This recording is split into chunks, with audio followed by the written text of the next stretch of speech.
बऱ्याच गोष्टी ठरवतोस, पण साध्य मात्र होत नाहीत. आणि मग त्याचा त्रागा करत बसतोस. माझ्याकडून काहीच होत नाही अथवा माझे नशीबच खराब आहे म्हणून स्वतःला कोसत बसतोस. हो ना?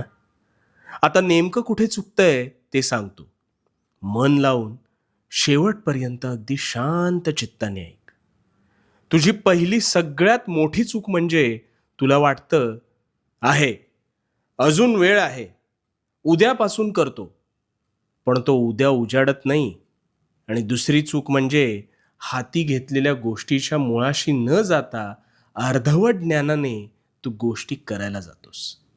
बघ, विचार करून बघ, तुझं तुलाच कळेल. अरे नेहमी लक्षात ठेव, भरलेली घागर कधीच आवाज करत नाही. ती स्वतःचा मार्ग काढत संथपणे पुढे जाते. पण